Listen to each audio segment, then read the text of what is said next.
ओम देवी प्रपन्नाति हरे प्रसीद प्रसीद माधर जगतोऽखिलस्य प्रसीद विश्वेश्वरि पाहि विश्वं त्वमेश्वरी देवी चराचरस्य शरणगत दीनार्थ परित्राण परायणे सर्वशार्ति हरे देवी नारायण नमोस्तुते भगवते नमः। नमस्कार, स्वागत है आपका आचार्यवाणी चैनल पर। मैं आचार्य विक्रमादित्य आपके साथ हूँ और आज का विषय है कुंभ राशि वालों के लिए ग्रहों का योग अप्रैल के महीने में आरंभ में क्या दिखाता है।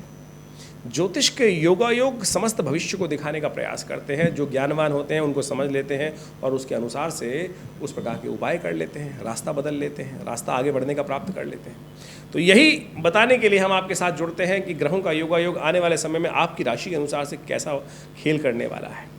और इस समय जो समय चल रहा है अप्रैल का आरंभ काल, ये बड़ा विचित्र है। अभी आपने देखा मार्च के अंदर किस प्रकार के ग्रहों की परिवर्तन की स्थिति बनी। इसमें भी नया परिवर्तन अप्रैल में दिखाई दे रहा है। अप्रैल के आरंभ में नव संवत आरंभ हो रहा है और साथ साथ आप समझे मंगल शनि की युति चली रही है, सूर्य राहु की युति चल रही है। ऐसे में कुंभ राशि के स्वामी जो हैं, कुंभ राशि के अंदर ही समस्त प्रकार का परिवर्तन होने का योग बन रहा है। आपकी राशि में बैठे हुए मंगल राजा बनकर आ रहे हैं आने वाले समय में, और शनि महाराज जो आपकी राशि के स्वामी हैं वो मंत्री के रूप में आसीन होने वाले हैं। क्या करेंगे ये सारे के सारे। शनि मंगल की युति लगातार चल रही है और शनि मंगल की युति उठापटक वाली है, विमर्श वाली होती है। और ऐसे में कुंभ राशि वालों को तो बहुत सावधानी के साथ समझना चाहिए कि उनके लिए ग्रहों का योग किस प्रकार का बन रहा है। मंगल शनि की युति आपकी राशि में चल रही है और ये युति विशेष तौर पर बात करें चैत्र में 5 मंगल का योग बन के आया है। विश्व में बड़ी विचित्र स्थिति बनी हुई है, इस वक्त विस्फोटक स्थिति बनी हुई है। मंगल शनि का टकराव, मंगल शनि की युति, मंगल शनि विशेष तौर पर ही राजा मंत्री बनकर आ रहे हैं अप्रैल के महीने में, और ये आपके लिए विशेष तौर पर विश्व के दृष्टिकोण से बड़ा विप्लवकारी है, लेकिन आपकी राशि के अनुसार से तो बड़ा अच्छा दिखाई देता है। क्यों? क्योंकि आप समझिए ऐसी स्थिति नहीं हो सकती सबके लिए एक ही स्थिति बने। कुंभ राशि वालों के लिए विशेष तौर पर शनि महाराज जो है ना स्वग्रही होकर बैठते हैं। और समझे मंगल तो कुछ दिन के लिए यहाँ पर है, मंगल तो आगे निकल जाएंगे, लेकिन शनि अब आपके लिए पूरी शक्ति, जब मंत्री बनकर आएंगे वर्ष में तो समझे राजा कैसा भी हो चलती मंत्री की है। समझे भारत के अंदर तो खास तौर पर भारत के अंदर स्थिति ऐसी, प्रधानमंत्री की पोजीशन ज़्यादा स्ट्रांग होती है, तो मंत्री राजा जो है दिखाने के लिए होते हैं। और शनि आपकी राशि के अनुसार से मंगल कुछ ना कर पाई हैं, शनि महाराज बहुत कुछ आपके लिए लेकर आए हैं। तो स्थिति को समझते हुए कार्य करने की ज़रूरत है। लेकिन सूर्य राहु की युति आपके लिए इस वक्त जो है वो आपके मनोमस्तिष्क को बड़ा विचित्र स्थिति में डाल रही है। राहु वहाँ नेगेटिव रह जाता है, सूर्य वहाँ बेपैंदी का लौटा बना हुआ है। यदि आप नेगेटिव हुए तो नेगेटिव हो जाएंगे, पॉजिटिव हुए तो पॉजिटिव हो जाएंगे। ये आपके ऊपर डिपेंड कर रहा है। क्लैश में मत फंसना, पॉजिटिव रखना। इच्छाधारी योग आपकी राशि में बनकर आया हुआ है, राहु के चक्कर में फंस गए तो बस कष्ट हो जाएगा। इसलिए स्थिति कैसी भी हो उत्साह जगाइए, हिम्मत जगाइए। और बाकी हमारी सुनिए, हम आपको बताने जा रहे हैं सिलसिलेवार तरीके से कैसे ग्रहों के योग आपके लिए बनते दिखाई दे रहे हैं। जन्मपत्री को समझते हुए, ज्योतिष का चमत्कार है ये, तो इसको समझते हुए, चमत्कार को समझते हुए, आप ग्रहों की स्थिति को समझते हुए कार्य करेंगे तो सब शुभ होगा आपके लिए। 1 अप्रैल की बात करें, सप्तमी तिथि सोमवार का अवसर और धनु राशि में चंद्रमा विशेष तौर पर प्रवेश कर रहे हैं। चंद्रमा महाराज जो है आपकी राशि के अनुसार से लाभ के भाव में बैठे हुए बृहस्पति से दृष्ट हैं, तो दिन तो अच्छा है, दिन तो पॉजिटिव है। नेगेटिव आप बनाना, फिर मैं कहूँगा सूर्य राहु की युति नेगेटिव आपके मनोमस्तिष्क को कर सकती है। यदि आप सोचेंगे पॉजिटिव तो रिजल्ट भी पॉजिटिव आएंगे। जैसा जाओगे, रोते हुए जाओगे तो मरो की खबर में लेके आओगे, प्रसन्नता के जाओगे तो जीत के आओगे। तो ये समझ के रखना, ये आपके लिए सूत्र है पूरे इन 10 दिनों के लिए। हंसते हुए, जीत का विचार करते हुए, जैसा सोच के जाओगे वैसा करा के आओगे। तो बस इस बात का ध्यान रखें, शंका दूर, कोई शंका नहीं है। अरे आप तो शनि महाराज के लग्न के स्वामी हैं और शनि जो कार्य करता है सॉलिड करता है। इन बाकी प्रपंचों को हटाओ, बढ़िया तरीके से कार्य करने का प्रयास करो। शीतला माता का पूजन करो। सप्तमी तिथि अष्टमी तिथि का योग, शीतला माता बसोड़े का पूजन कर माँ भगवती का सानिध्य लेकर देखिए कष्ट को दूर करने का योग बनता दिखाई दे। लाभ की स्थिति प्रशस्त है, धनागमन की स्थिति प्रशस्त दिखाई देती है। 2 अप्रैल का दिन विशेष तौर पर अष्टमी तिथि का योग है, मंगलवार का अवसर है। और देखिए चैत्र का योग चल रहा है। चैत्र में इस बार ना 5 मंगल पड़ गए हैं। शनि मंगल का टकराव है और मंगल शनि आने वाले समय में विशेष तौर पर राजा और मंत्री बनकर आ रहे हैं। तो ऐसे में ध्यान रखिएगा, ये अशांति का वातावरण बना सकते हैं, विश्व रक्तपात का वातावरण बन सकता है। आप अपने कष्टों को दूर करने के लिए हनुमान जी को सहारा लें, हनुमान जी का पूजन करें, हनुमान चालीसा का पाठ करें, सुंदरकांड का पाठ विशेष तौर पर करिए। हमने भी विवेकानंद योगाश्रम में इस शुभ तिथि में हमने आश्रम पे वो रखा है सुंदरकांड का पाठ, मंगल ग्रह शांति महायज्ञ और साथ साथ सवामणि का भोजन, हनुमान जी को चोला, हनुमान चालीसा का पाठ, सुंदरकांड का पाठ सब रहेगा। आप भी इसमें सम्मिलित हो सकते हैं। विवेकानंद योगाश्रम में शाम को करीब करीब 6 बजे से लेकर रात्रि के 10 बजे तक सुंदर भंडारे का और सुंदर भजन का कार्यक्रम है, सुंदरकांड का पाठ रहेगा। श्रद्धा के साथ आइए, इसमें सानिध्य लीजिए। हनुमान जी का जागृत श्री विग्रह हमारे आश्रम पर विद्यमान है। माँ भगवती के सानिध्य में बड़ा सुंदर आचार्य केशव देव जी के द्वारा प्रतिष्ठित सिद्ध प्रतिष्ठित हनुमान जी का श्री विग्रह भगवती के सानिध्य में बड़ा अद्भुत है। उनका सामने पूजा करने से मैंने देखा है कई लोगों की मनोकामना पूर्ण हुई, कईयों की शादी नहीं हो रही थी, उन लड़कियों की शादी हुई, एक नहीं लाइन से। तो आप सब माँ भगवती के नित्य सानिध्य में आकर हनुमान जी के को चोला चढ़ाकर इस चमत्कार को देख सकते हैं, अनुभव कर सकते हैं। बुद्ध वक्री होने जा रहे हैं इस दिन। विशेष तौर पर यदि समझें तो बुद्ध का वक्री होना आपके तृतीय भाव में चलते हुए, मेष राशि में चलते हुए, ये थोड़े पुरुषार्थ को कम कर सकता है। क्योंकि आगे जाके बुद्ध अस्त भी हो जाएंगे, तो बुद्ध पुरुषार्थ को बढ़ाने का प्रयास करना है। पुरुषार्थ को थोड़ा कम करने के लिए ग्रह जोड़ लगाते दिखाई दे रहे हैं। बृहस्पति क्रोध बढ़ा रहा है, तो ऐसे में ध्यान रखें, क्रोध को कंट्रोल करें, क्रोध ना करें ज़्यादा। इस बात का ध्यान रखते हुए कार्य करेंगे तो अच्छा रहेगा। 3 अप्रैल के दिन 9वीं तिथि है, बुधवार का अवसर है और बुद्ध होने जा रहे हैं अस्त। मेष राशि में तृतीय भाव में मेष चल रहे बुद्ध अस्त हो जाएंगे। बुद्धि में सही समय पर सही विचार आने, पुरुषार्थ सही समय पर सही जोर लगाने में कमी हो सकती है, तो ऐसे में बुद्ध को जगाने की ज़रूरत है। गणेश का स्तवन करें, रिद्धि सिद्धिदाता विघ्नहर्ता गणेश जी का नित्यपति पूजन, नित्यपति उनको दूर्वा अर्पित करें, उनका पूजन करें। ओम गंगणाधिपतये नमः इस मंत्र का पाठ करें, कष्ट दूर करने के योग बनेंगे। चंद्रमा परिवर्तन की तरफ जाएंगे, चंद्रमा थोड़े से नुकसान कराने के योग बना सकते हैं आने वाले 2-3 दिनों में। 4 अप्रैल के दिन बृहस्पतिवार का अवसर है, भद्रा का योग है। नए कार्यों को विलंब करते दिखाई दे रहे हैं, उसको करना भी अच्छा है। नए कार्यों में हाथ ना डालें, अन्यथा कष्ट हो सकता है। चंद्रमा आपकी बहुत क्षीण अवस्था में चल रहे हैं, ऐसे में थोड़ा सा जुर्माना, नेगेटिव स्वास्थ्य के दृष्टिकोण से ध्यान रखते हुए कार्य करने की ज़रूरत है। उपाय के तौर पर आपके लिए अच्छा रहेगा कि केले का पूजन करें। भगवान विष्णु का पूजन करने के बाद उनका चरणामृत ग्रहण, जिसमें कहा जाता है अकाल मृत्युहरणम सर्वव्याधि विनाशनम विष्णु पादोत्कम पित्वा पुनर्जन्म न विद्यते। पंचोपचार भगवान विष्णु का पूजन करके उन तुलसी दल, कपूर, गंगा जल, चंदन ये सब अर्पित करने के बाद उस चरणामृत को श्रद्धा के साथ ग्रहण करें। ये विशेष तौर पर औषध विज्ञान का चमत्कार है और ये आपके स्वास्थ्य को भी ठीक करेगा, जीवनी शक्ति का संचार करेगा और जो चंद्रमा का नेगेटिव प्रभाव है उसको भी ठीक करेगा। तो ये उपाय बड़ा दिव्य से करने का प्रयास करें। 5 अप्रैल का दिन परिवर्तन का दिन है। चंद्रमा परिवर्तन होकर आपकी राशि के लग्न में आ रहे हैं और वहाँ शनि के साथ, मंगल के साथ नव शक्ति का संचार करते दिखाई दे रहे हैं। मन शनि के साथ, अंतःकरण के साथ सुंदर योग बनाता दिखाई दे रहा है, लेकिन यहाँ पर पराक्रम का स्वामी जो मंगल है वो विशेष तौर पर थोड़ा सा आग में घी डालने का प्रयास कर रहा है।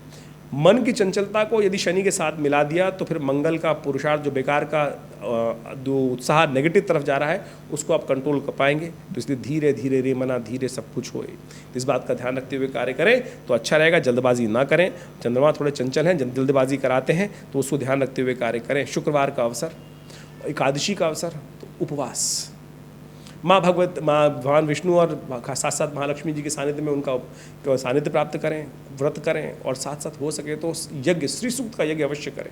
महालक्ष्मी कृपा प्राप्त करने के लिए अद्भुत दिवस है, तो अवश्य इनका सानिध्य लेते हुए कार्य करेंगे तो बहुत सुंदर रहेगा। 6 अप्रैल का दिन शनि प्रदोष का योग बन रहा है, शनिवार है और त्रयोदशी और द्वादशी त्रयोदशी का सुंदर योग रहेगा शाम को। और ऐसे में शनि मंगल का टकराव जो चल रहा है, साथ साथ जो योग थोड़ा कष्ट दे रहा है, उसको ठीक करने के लिए बड़ा सुंदर दिवस दिखाई देता है। ग्रह धन के लिए अनुकूल हैं, हिम्मत के लिए अनुकूल हैं, कार्यों को पूर्ण करने के लिए अनुकूल हैं, लेकिन शनि मंगल का टकराव जो है उसको ठीक करने के लिए शनि प्रदोष के दिन शाम के समय भगवान शिव के मंदिर में जाकर भगवान का तिलों के द्वारा दूध युक्त तिल से अभिषेक करने का प्रयास कीजिए, सबसे सुंदर योग बनेगा। प्रदोष समस्त दोषों को हटने वाला काल, सूर्यास्त के बाद करीब करीब 2 घड़ी के लिए समय बनता है। ऐसे में भगवान शिव का जो रुद्राभिषेक करते हैं और आपकी राशि के अनुसार से विशेष तौर पर तिलोदक के द्वारा अभिषेक करने से शनि आप बहुत नेगेटिव प्रभाव को ठीक कर सकते हैं। इसको अवश्य समझने का आपको प्रयास करना चाहिए। आप यदि घर बैठे हैं और आपको यदि नहीं कर पा रहे हैं व्यवस्था, तो हमने विवेकानंद योगाश्रम में सुंदर व्यवस्था कर रखी है। आपके नाम से इस समय में रुद्राभिषेक का सुंदर कार्यक्रम आप हमें विवेकानंद योगाश्रम में करा सकते हैं। उसके लिए नीचे फ़ोन नंबर्स हैं, वो अवश्य कराएं, उससे कंट्रोल होगा, आपके नेगेटिव प्रभाव दूर होंगे। 7 अप्रैल के दिन त्रयोदशी तिथि है, उदय तिथि रविवार का अवसर है और शाम को चतुर्दशी क्षय हो जाएगी, यानी अगले दिन सूर्योदय से पहले चतुर्दशी नहीं जा पाएगी आगे। मासिक शिवरात्रि का योग बन गया है, तो ऐसे में विशेष तौर पर भगवान शिव का ध्यान, शिव का अभिषेक, ग्रह योग मीन में चंद्रमा जाने के कारण से आपके लिए स्थिति अच्छी है। और विशेष तौर पर ये सूर्य चंद्रमा का और साथ साथ राहु का योग शुक्र के साथ बन गया है। शुक्र वहाँ पर आपकी राशि के अनुसार से उच्च के होकर बैठे हैं और ये कहते हैं जितना कन्या पूजन करेंगे उतना बढ़िया होगा। मन से वचन से नेगेटिव विचार नहीं निकलने चाहिए। चंद्रमा विशेष तौर पर राहु के साथ बैठकर यहाँ कई प्रकार के मन को नेगेटिव ग्रासित कर सकता है। सूर्य राहु एक साथ और विशेष तौर पर चंद्रमा के साथ आ गए हैं और ये कहीं ना कहीं ग्रास कर रहा है, ये ग्रहण लगा रहा है विचारों को, नेगेटिव विचार उत्पन्न कर सकता है मन में। तो ऐसे में भगवान शिव का सानिध्य लें। शिवरात्रि है, मासिक शिवरात्रि, सुबह सुबह शिव का सुंदर अभिषेक दूध से करें, उनका सानिध्य लें। चंद्रमा भी सुधरेगा, राहु का भी उपचार ठीक होगा और शाम के समय तो अवश्य करने का प्रयास करें, क्योंकि ये 2-3 दिन के लिए योग है, इसको अवश्य करेंगे तो ठीक रहेगा। 8 अप्रैल का दिन अद्भुत है, सोमवती अमावस्या का योग लेके आया है। सतयुग में सत्य का आचरण करना पड़ता था, तब जाके भगवान की प्रसन्नता, पुण्य का उदय होता था। द्वापर त्रेता में तप और विशेष तौर पर बहुत हवन पुण्य यज्ञ महायज्ञ करने पड़ते थे, तब जाके ग्रह अनुकूल होते थे। लेकिन इस कलिकाल में तो केवल दान से, जी हाँ, कलिकाल में केवल दान से पुण्य प्राप्त हो जाती है। तो इसमें शास्त्र के नियम के अनुसार से हम बता रहे हैं, तो अवश्य सोमवती अमावस्या के दिन स्नान और दान का अद्भुत महत्व है। वर्ष के अंतिम दिवस ये योग बन रहा है, तो इसको ऐसे ही ना जाने दें। अगला वर्ष जो आरंभ हो रहा है, मंगल और शनि की युति से आरंभ हो रहा है। मंगल और शनि की युति में ही चलेगा पूरा वर्ष, क्योंकि राजा मंगल रहेंगे और शनि मंत्री रहेंगे, फिर द्वंद्वात्मक स्थिति उत्पन्न होगी। लेकिन आपकी राशि के अनुसार से बड़ा अच्छा योग बनेगा, तो नव वर्ष भी आरंभ होने का योग बन रहा है। तो अवश्य इस सोमवती अमावस्या का ध्यान रखते हुए पुण्य को उदय करने के लिए आप अवश्य जितना हो सकता है स्नान, दान, पुण्य, यज्ञ सब करने का प्रयास करें। एक बात और ध्यान रखिएगा, 8 और 9 तारीख को रेवती और अश्विनी नक्षत्र का योग है, तो जिनका रेवती अश्विनी नक्षत्र है और मूल शांति नहीं कराई है, तो अवश्य इन तिथियों में करा लेनी चाहिए। 27 दिन तक मूल मंत्र का जप करते हुए उससे कष्टों को दूर करने का योग बनता है। और एक बात और, जो बच्चे जन्म ले रहे हैं उनके तुरंत करा लीजिएगा मूल शांति। छोटा सा पूजन होता है, 27 दिन तक 1000 नित्यपति मंत्र जप कर आप भगवान का सानिध्य प्राप्त कर सकते हैं कष्टों को दूर करने के लिए। 9 अप्रैल का दिन नव संवत आरंभ, विक्रमादित्य महाराज का नव संवत आरंभ हो रहा है और ये संवत 2081 आपके बहुत सारे आपकी राशि के अनुसार से नव शक्ति का संचार करेगा। हमने अलग से वीडियो बनाया था, उसको आप जाके देख सकते हैं। ये संवत आपके लिए क्या लेके आया है, इस वक्त पुनः रिपीट करने से अच्छा है कि आप वो वीडियो देख लें। ये संवत नवरात्र के साथ आरंभ हो रहा है। हर वर्ष जब नव संवत होता है, इस दिन मंगलवार का दिवस है और मंगलवार के दिन से कोई नया अनुष्ठान, नया पूजन, नया संवत होता है तो मंगलकारी होता है। हनुमान जी का स्तवन करके सब प्रकार से कष्टों को दूर कर सकते हैं। लेकिन मंगल राजा है, तो ऐसे में थोड़ा सा पराक्रम अच्छा रहेगा, हिम्मत नई लेके आते दिखाई दे रहे हैं। तो ऐसे में एक बात का और ध्यान रखिएगा, आपकी राशि के अनुसार से कलश स्थापना के लिए कब समय निकाला जाए। तो समझे सुबह 7:30 बजे के बाद आप कलश स्थापना करके भगवती का को घोड़े पे आरूढ़ होकर जो भगवती का सानिध्य इस बार प्राप्त हो रहा है हमको, भगवत नवरात्र का, भगवती विशेष तौर पर प्रथम शैलपुत्री च भगवती पार्वती का विशेष तौर पर पूजन करके सुंदर तरीके से कार्य करने का प्रयास करें। मेष राशि में चंद्रमा बृहस्पति के साथ बैठकर आपके लिए तृतीय भाव में बड़ा सुंदर योग बना रहे हैं। और ग्रह कहते हैं जितना आप माँ भगवती का पूजन करेंगे, दुर्गा जी का पूजन करेंगे, समझ लीजिए इस वक्त ग्रहों का योग आपका ऐसा है। कुंभ राशि वालों के लिए दुर्गा सप्तशती का जो विशेष तौर पर नवरात्र आए हैं, ये आपके भाग्य जगाने आए हैं। दुर्गा पूजा और यज्ञ करेंगे नित्यपति। मेरे कहने से आप एक्सपेरिमेंट करके देख लीजिएगा, अगर आपने पहले कभी ये नहीं किया है तो यदि कुंभ राशि वाले इस वर्ष नवरात्र में नित्यपति अपने घर में या अपने लिए यज्ञ में व्यवस्था करें, दुर्गा पूजा करने की व्यवस्था करें, तो 9 दिन के बाद शरद आए कह रहे हैं कि आप अपनी प्रोग्रेस देख सकते हैं। अद्भुत प्रकार के जो संकल्प लेकर आप बैठेंगे उसको यदि सही रूप से किया जाए, मनसा वाचा कर्मणा, सही रूप से उपयुक्त रूप से विधि का पालन करते हुए किया जाए, तो आपके जीवन में चमत्कार उपस्थित मनोकामना सिद्धि का योग बन सकता है। ये आपकी राशि पे स्पेशल, कुंभ राशि वालों के लिए स्पेशल योग बना है। ये हम अपने अनुभव से कह रहे हैं, आपकी राशि के अनुसार से।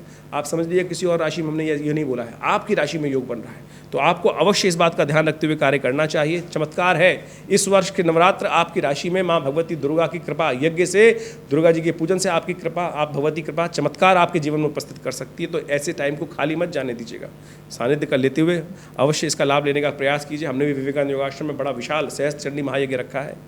जो दुर्गा सप्तशती का नित्य प्रति हर रोज़ एक चंडी का सुंदर कार्यक्रम होता है, आप भी उसमें सानिध्य लें। माँ भगवती का श्री विग्रह जो चमत्कारी श्री विग्रह है आश्रम में विद्यमान है, अद्भुत रूप से मनोकामना सिद्धि का योग बनाने वाला है। अवश्य आपको सानिध्य लेना चाहिए। कुंभ राशि वालों, यह समय फिर नहीं आएगा, बाई चांस देव योग से आपके लिए चमत्कारिक समय बन के आया है और हमारे को अभी बोलते बोलते ध्यान आ गया तो हमने ये सब बातें आपके समक्ष बोल दी हैं, तो अवश्य इसका ध्यान रखना चाहिए। भाग्य जगाने के लिए नवरात्र आ रहे हैं कुंभ राशि वालों के लिए। माँ दुर्गा जी की कृपा से इस समय आपके लिए अद्भुत योग बना हुआ है। यदि हम बात करें 10 अप्रैल की, तो भगवती ब्रह्मचारिणी देवी की आराधना का दिवस है। मेष राशि में चंद्रमा बृहस्पति के साथ विराजमान होकर धन लाभ की स्थिति बनते दिखाई दे रहे हैं, लेकिन गुस्सा आपको बढ़ा रहे हैं। इस समय अननेसेसरी बातों में गुस्सा आपका बढ़ता दिखाई दे रहा है। गुस्से पर विजय प्राप्त करने का प्रयास कीजिएगा, नहीं तो यहाँ पर आने वाले 2-3 महीनों में जितना लाभ होना है वो नहीं हो पाएगा। कार्य करें, जिद पे ना अड़ें, इन सब चीज़ों को कार्य करने का प्रयास करें। नवरात्र चल रहे हैं, दुर्गा जी का सानिध्य लें, माँ भगवती का पूजन करें, ब्रह्मचारिणी देवी की आराधना करें, कष्ट दूर होंगे। ये तो गोचर का प्रभाव है ग्रहों के। इसके अलावा भी आपकी राशि के अनुसार से कौन से ग्रह आपके जन्मपत्री के अनुसार से कहाँ बैठे हैं उसका अच्छे से विचार विमर्श कर आप अनेक कष्टों को दूर करने के योग बना सकते हैं। नवरात्र चल रहे हैं और हमने विवेकानंद योगाश्रम में इस नवरात्र में बड़ा सुंदर यज्ञ रखा है हर बार की तरह। माँ भगवती दुर्गा के सानिध्य में जो भगवती का श्री विग्रह 1947 में मुल्तान से आया, 500 साल पुराना भगवती का श्री विग्रह आदिकाल से सबसे श्रेष्ठ ऐसा मनोकामना सिद्धि का सुंदर योग बनता है। और विवेकानंद योगाश्रम में हर वर्ष चारों नवरात्रों में, 2 गुप्त नवरात्रों में और चैत्र और आश्विन नवरात्रों में सुंदर तरीके से भगवती का प्रसन्न करने के लिए सहस्त्र चंडी महायज्ञ का सुंदर आयोजन किया जाता है, जिसके अंदर 1000 दुर्गा जी के पाठ यज्ञ करने का सुंदर व्यवस्था होती है। आप भी इसमें सम्मिलित हो सकते हैं। माँ भगवती का श्री विग्रह जिनका आप दर्शन कर रहे हैं, ये साक्षात चमत्कारी है। सोचे कहाँ मुल्तान में भगवती का श्री विग्रह करीब 500 साल से विराजमान था, 1947 में ये श्री विग्रह हमारे आश्रम विवेकानंद योगाश्रम में पधारा, तब से यहाँ पर माँ भगवती की नित्य प्रति नित्य आराधना यज्ञ सब होता है। आप भी इस यज्ञ में सम्मिलित होने के लिए अपना नाम आरक्षित कर सकते हैं और माँ भगवती के सानिध्य में बैठकर देखिएगा, जीवन में कष्ट पता नहीं कब कहाँ से आ जाएं। और यदि हम भगवान की भक्ति करते हैं ना, तो वो कष्ट कैसे सूली का विशेष तौर पर कांटा बन के रह जाता है। तो इसके लिए हमें कोशिश ये करनी चाहिए, किसी न ये न केन प्रकार ने भगवान भगवती का नाम स्तवन अवश्य करने का प्रयास करना चाहिए। इस क्षेत्र में हमने बहुत सारे विवेकानंद योगाश्रम कार्य कर ही रहा है। करीब पिछले 40-50 सालों से विवेकानंद योगाश्रम स्वास्थ्य के दृष्टिकोण से बहुत विशेष काम करता है। हॉस्पिटल बनाया गया है, योग प्राकृतिक चिकित्सा आयुर्वेद का भारत सरकार के पैनल पर भी है। आप सब लोग इन समस्त विवेकानंद योगाश्रम में जो कार्य चल रहे हैं उसमें आश्रम में आकर बहुत सारी सुविधाएं ले सकती हैं। समय समय पर विशेष यज्ञ चलते हैं, जैसे नवरात्र का यज्ञ इन दिनों चल रहा है, तो वो 9 दिन तक चलेगा। 17 तारीख को उसकी पूर्णाहुति का कार्यक्रम रहेगा। तो आप भी इस यज्ञ में पधारें और जन्मपत्री का विचार विमर्श करने के लिए भी सुंदर व्यवस्था आश्रम में बनी हुई है। जिन लोगों को अपने जन्मपत्री का विचार विमर्श करना है वो नीचे दिए फ़ोन नंबर्स पर संपर्क साधकर आश्रम पर आ सकते हैं। धन्यवाद, नमस्कार।